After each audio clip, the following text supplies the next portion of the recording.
No excuses. Arsenal had to win that game of football to stay in the title race, and I thought they absolutely dominated Manchester City as they beat Pep Guardiola's side 5-1. What a crazy result, and what a fantastic result that was for the Gunners. And the first thing that came to mind when I started watching this game was Arsenal have some real intensity about them. This Man City backline is not the same backline, it's not the same midfield.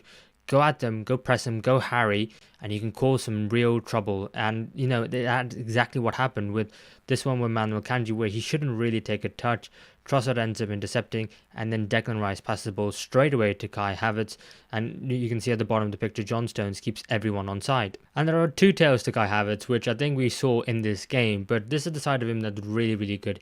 In front of goal, he's not that selfish. Yes, you could probably have Gerdam saying, if you're a striker, you've got to have that clear instinct and you've got to go for a goal yourself. But he realizes the angle here is really tough. I'm better off passing it off to Martin Odegaard.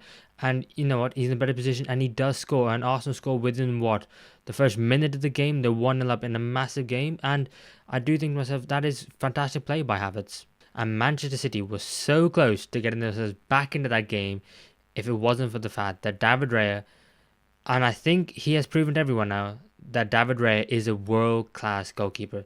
Some of his distribution, we know how fantastic it is. Some of his handling, coming for crosses, we know how fantastic that is.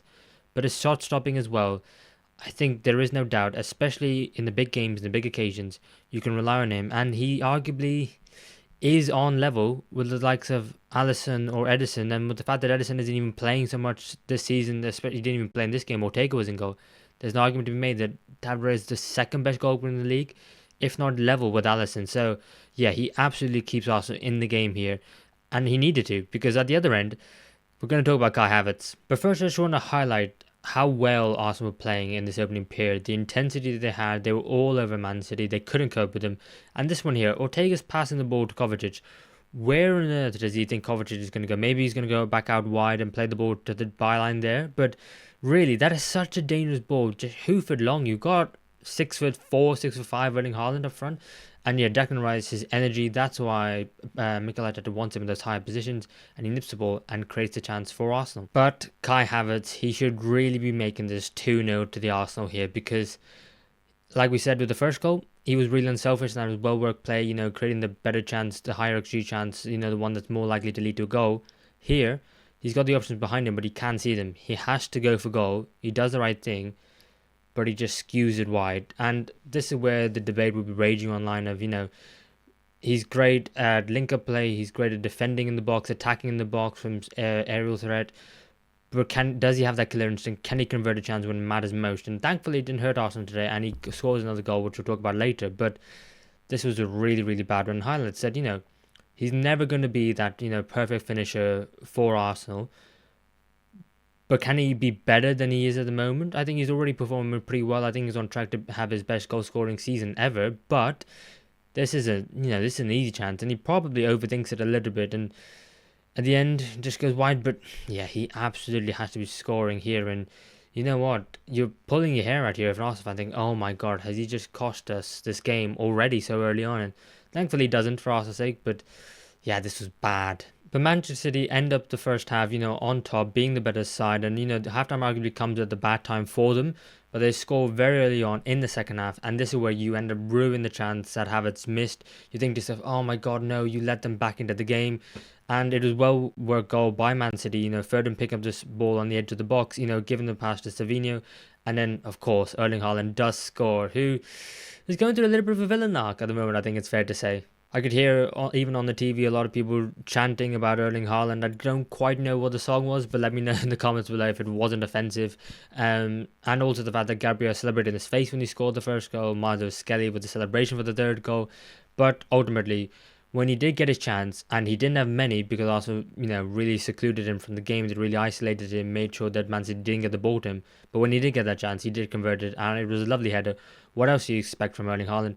I do have to say that William Saliba, I don't think he's had the best of seasons. I think Gabriel has been the standout defender in that Arsenal backline, along with maybe Timber, especially considering the fact he's only just returned from an ACL in the summer. But I do think that, Saliba, he could have done better. Haaland did have a run on him, but Saliba easily, with his strength and power, could have outjumped him, could have predicted where the ball was going. And yeah, that was maybe a bad one there, but thankfully for Arsenal's sake, it didn't come back to bite them. And something crazy, like less than 40 seconds later, Arsenal find themselves back in front. And I remember the camera was panned to Mikel Arteta, and I just thought he had no idea how that happened. He was like, "Oh God, we're back in this game," and then he was like, "Oh no, we're ahead. We're all fine." But it comes from an unforced error, and Manchester City are just shooting themselves in the foot. Really, Phil Foden, last season's PFA Player of the Year, and he really should be doing better here. You've just gone in front. You're trying to like keep the ball, make sure you build attack, make sure you can build on that momentum, and then you play a ball across, not the box, but across the midfield. When really you can just kick it long, there's a pass out wide to Savini. There's no need to be making that decision at that moment. And Thomas Partey is hiding just a little bit behind the referee. Maybe he didn't see him, but a player of Phil Foden's, skill and talent, his vision, he should be able to see that Thomas Partey is right there. He doesn't, and he's punished in the worst way possible. It's a fantastic strike by Thomas Partey, but he does get help with the deflection of John Stones. Completely wrong for Stefan Ortega in goal, and Arsenal go 2-1 in front.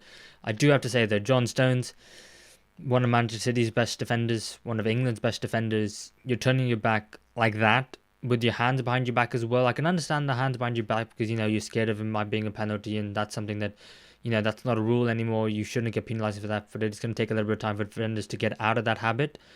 But the fact that he's turning his back that much, it really annoys me as a defender myself. Not on the same level, but just put your body in the line, or just get closer to Thomas Partey. Where's he going to go there? Nowhere. And yeah, Arsenal find themselves 2-1 up. Maybe a bit fortunate, but there's nothing fortunate about what happens next. Because this is Arsenal's third goal, and some of the youth players that have come through Arsenal in the last few years, especially under Mikel Arteta, have really saved them a hell of a lot of money.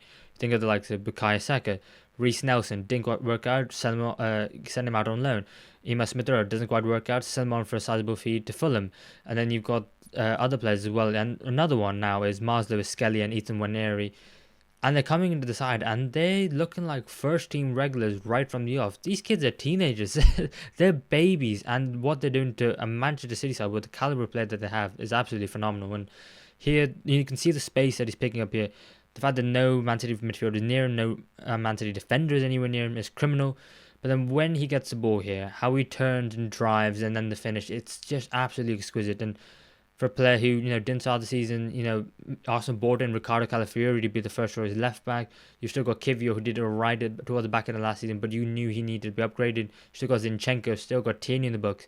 And the fact that he's now cemented himself as the first choice left back just shows what a phenomenal talent he is. And like I said, him picking up the ball here with no one around him, he can get past three people quite easily and then put the ball into the net with his weaker right foot.